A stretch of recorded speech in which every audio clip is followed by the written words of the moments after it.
allegiance of all the people assigned to that document. It's not only people, it includes the job people, the people, and all our people. They are leaders at the time signed the document. So, setting out plans to work very closely in this restoration plan with all our peoples does not mean that we are no longer putting emphasis on restoring Biafra. We are emphasis on restoring Biafra by making sure that all our people that are involved, that are part of Biafra, the opportunity to be of that restoration. Mutually exclusive and hurry, because the plans we are talking about to engage our people everywhere they are to build trust is part of that restoration. We cannot begin to, at this point, for certain people, just do it alone. Because Biafra is never for one people. We know that there are so many of us, different people, that fought in that in this. But Pastor Bowman told us that's how his parents almost lost him and his brothers. Dr. Brown has told us his own personal stories during the war. So we cannot, and I cannot personally, and as leader of this movement, not explore every opportunity, every avenue that will help us tear down those artificial barriers that enemy put with us and rebuild trust, that we can build the desired force from owners of BIAFRALAND to liberate ourselves, to put hands together to liberate ourselves, and build the proud nation that we know we can build together. Everybody being proud that they are equal within the land that God has given them, and aspire to be anything that they want to be, without discrimination, without subjugation, without being killed, without being victimized. So that is the position of this government and this cabinet, and that's the reason why it was formed and why the leadership has continued to follow it, and what is in the charter, the equality, the inclusivity that is described in the charter. And that, I am afraid, is what I am going to pursue 100% as leader of this bill. Okay. So, can we go to... My hand has enough time, you know. Please, let's go to question.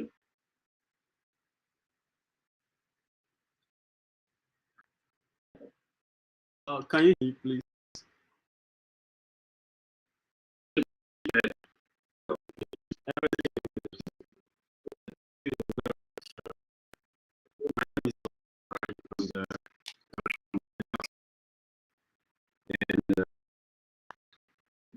Everybody, I right up. Yeah, really very incredible and inspiring. We're very proud to have people like you who are still around to approach these things before we leave this very earth. And I want to before our leader started giving his speech. You see, what happens in the Southeast is that. Can anybody hear me? Okay, I don't know what happened. You look like he lost connection. Can anybody hear me? Yeah. He's trying to reconnect. I'm here. sorry. I'm here. Can you hear me? Please? Okay, yeah, we can hear you now. Carry on. Okay, sorry about that. My network was a little bit bad. I wanted to talk a little bit about the south, where they call the south now. That is the coastal region. We call it coastal region because we live in the coast, in the Gulf of yeah. So all these sentiments and all these things is because we have not been able to organize ourselves as professionals to come on board and talk to ourselves. Like he said, like you said, we need to engage these people, and even if we have to have this discussion, we need to have our brothers from the coastal region who have been fighting for the rest of the people. According to Professor Soludo, it takes only the few people to, you know, achieve freedom for everybody. So it is going to take few people from the coastal region who are diehard Biafrans, who know that this Biafra needed to be restored, and we are able to tell them the reason why Biafra should be restored. We are able to tell them the history and the story of Nigeria. We are able to tell them even all these barriers, even how it comes from outside our territory before it gets to us, how it happens to us, even in the past. We can be able to tell them how Nigeria is being created, the issue with the Royal Niger and the Fulani and the Usman Danfodio and all their propagandas and their agenda. Our people don't know this. What you're saying, what that man is saying here that happened during war, it is not how it happened. Because my own grandfather also tell me the stories. He even told stories how Fulani messed up our place. My village fought for Biafra. More than 52% of the men in Abavo Kingdom, in Ikaland, fought for Biafra. Because of that, what Igbo people suffered in the southeast today is what we suffered in general as a local government in Delta State. In Delta State as a whole, in Anioma as a whole, we suffer the same thing. We and Okpanan people suffer almost the highest. They took all our men, and they created some kind of arbitrary or imaginary, that as in people just have that kind of consent, that kind of ideology in their head, and they wiped out the pains and the whole thing. But the pain is still there. So families who are involved, the pains never leave. So it will be a very good idea if we are able to organize a program that we have to bring the South people and the Southeast people together to discuss this. This is our family, and we were able to tell them how we are family and how we can remain family in order to be powerful.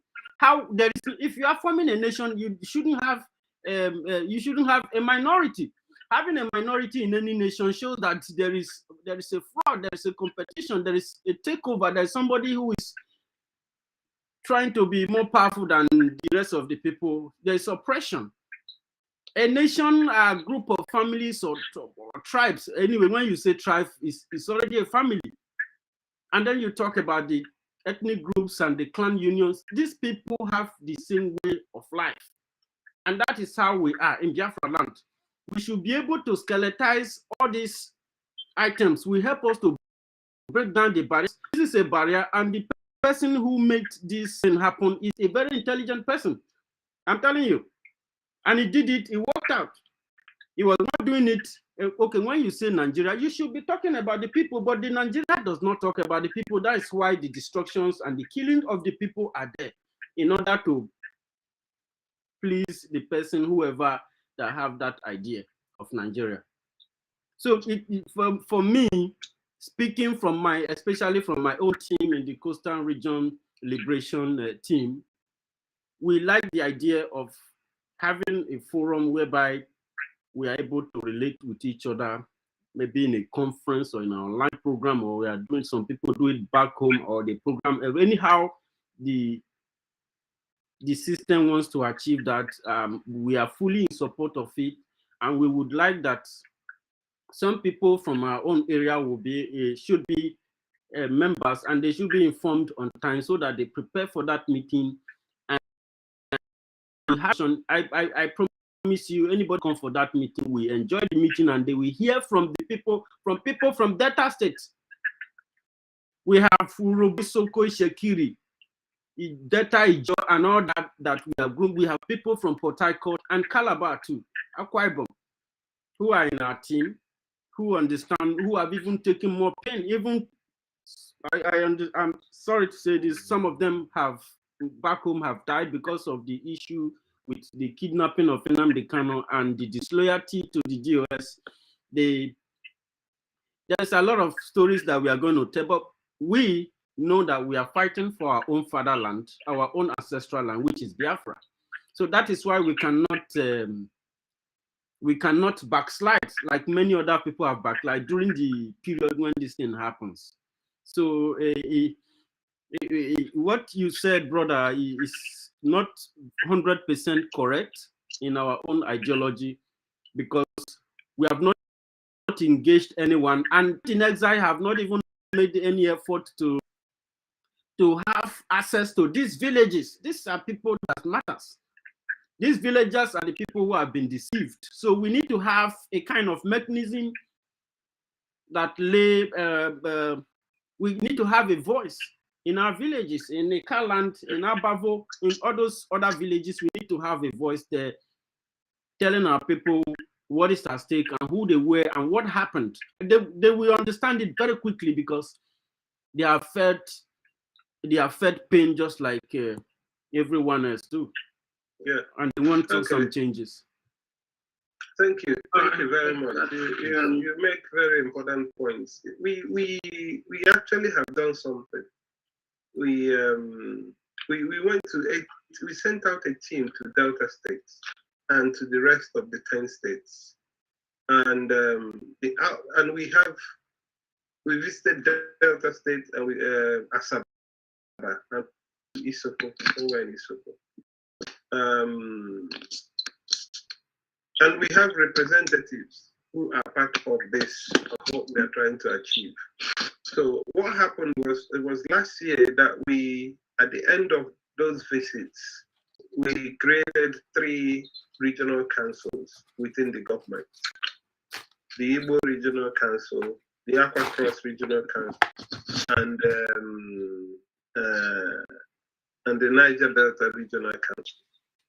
So there are a lot of people in Delta States, in Akwa Ibom, in Cross River, that are members of these councils. What we haven't done is the second part of it, where we bring all the members of these councils together in one meeting, so that we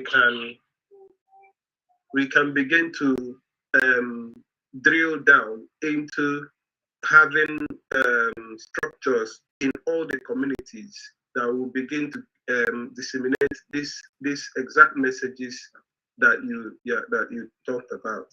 But I think we have to do that. One, we will need the people within the government structure at home, and two, we will need to be able to properly finance it, because the terrain is difficult. The first phase of the work that happened, the traveling and the cost and the exposure to risks is quite considerable, but that's not going to deter us. Dr. Afamefla, when he spoke, alluded to that structure at home, and it's something that we need to revisit so that we can pick up from where we stopped on that. So there are 2 more hands raised. Yes, I'll go next to Brother Jay Brown, who has his hand raised. Please unmute your mic. Thank you very much, moderator and the PM. Thank you. I'm sorry, I have too many engagements that I'll just go up and join the meeting. I think for those of us who have not known or who are new to this meeting, the PM and his team have worked extremely hard, and I commend them for it, and I pray that God will continue to give them the strength, and all they need is our support and possibly some financial input to encourage them. Now, I am not, I am a witness to what happened during the war. In actual fact, I ended the war in Mbise area. After Ngopala area, Mbise, yes. So, and after the war, just after the war, I moved to Aba, But what I'm trying to say is, what we talked about is a pity that we are having too many factions, and that is why we have not achieved what we want to achieve. Now, we had somebody like the man who coined the word IPOB, that is Barrister Emeka, about 2 years plus ago, when he was with us in here in London. He made mention, he told me that part of what they learned was that our general made it clear that whatever they want to do in the achievement of Biafra, they should make sure that the 3 eyes are there. And nobody should say, I am more superior or whatever, to be equitable. And the 3 eyes are the Igbos, the Ijos, and the Bibios. Now, as far as I'm concerned, when you talk about Nigeria, that is still in the picture I have in Nigeria. I don't know about the states. I'm sorry, I'm not trying to be funny, but the picture I have in my head is still the old Eastern region, the Western region, the Midwestern region, and the Northern region, And as far as the Eastern region is concerned, it encompasses, and that is what I think Biafra. It encompasses the Ijaw from the south, the Igbos, and the Ibibios. That's what, and possibly in short, and the Midwestern, we used to call them the Midwestern state in those days, that's the Delta and the other parts, So I think what the PM is saying is perfectly right, because before now, for years now, we have been hearing that part of the reason why Biafra lost the war was because of these things that they thought all the other minority, the rivers and the Libya and other people thought, oh, the power will be usurped by the Igbos. In actual fact, I was told that some of the elder statesmen in those areas came out to say, before the war started, we were on the table negotiating with General Odumegwu, and then he told them, he said, will you come with us? When we get after we won the war, we share the spoil. And the other people said, no. What we want to know is what are we going to do?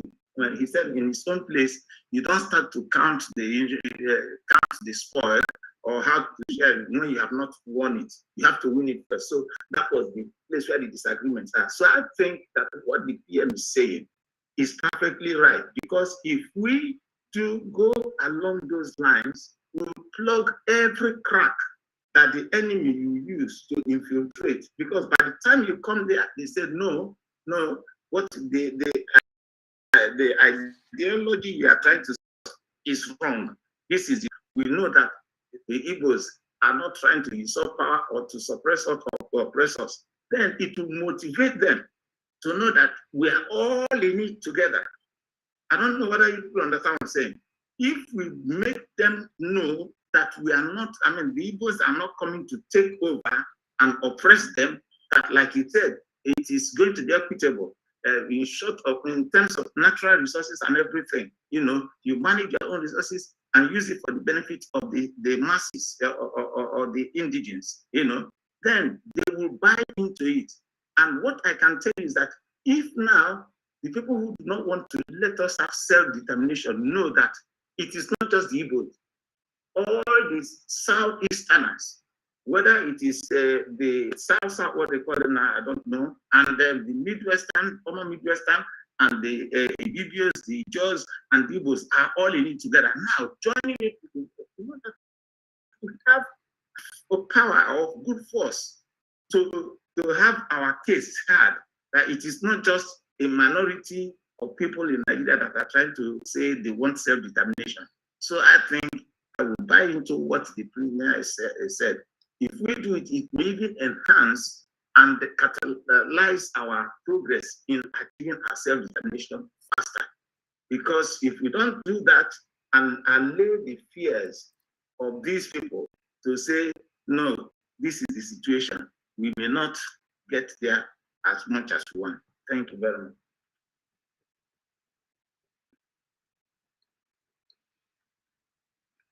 Okay, Proguchi, did you bring down your hand?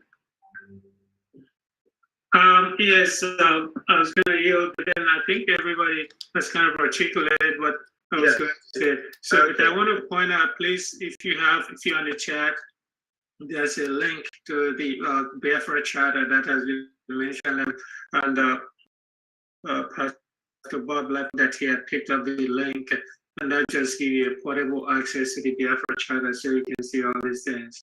And everybody, including our PM, has answered to Brother Kura, what Brother Chibukura was saying. And Chibukura, you're the one that just reminded us that the Middle Belt people were asking to meet with us, and we should try and reach out to them. So I'm a little confused that you would think, oh, we want to do it alone now. But we've tried that before, and if we have something that's working, why can't we just work with it instead of throwing in another loop? We have to make efforts to carry everybody along. That's how we can do this in peace. If we want to go there in pieces and fight, yeah. But if we can get all the different groups agree, yeah, this is what we want to, who is going to be there to fight us? Or who wants to fight us? We all agree. So I'll leave it at that. Thanks for your agree. Yeah. They say, oh, we want our own republic.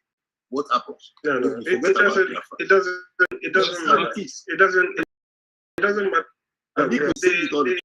No, it doesn't. Because liberation is more important than going to what is liberation? There are processes of liberation. Sorry, what is liberation? Okay, let's not argue about this. Let me make this clear. Let me make this clear. No, okay, so let's go to Engineer Horogo, and then we just I don't want this meeting to drag. We will just finalize. Engineer Horogo, please make your comments, and then we've got 10 minutes to finish. Yeah, good evening, everyone. I was much of what I would have said since has not been said by everyone here, and what I have to do is just to thank each and every member of this, every member present here, the PM and the team that I had to interact with Simon EKPA and the Yoruba Nation. On that point, I would say we just have to wait and see what develops from that, going forward. Okay, thank you. Now, yeah, now we're on the issue of our coastal brothers and sisters. I think that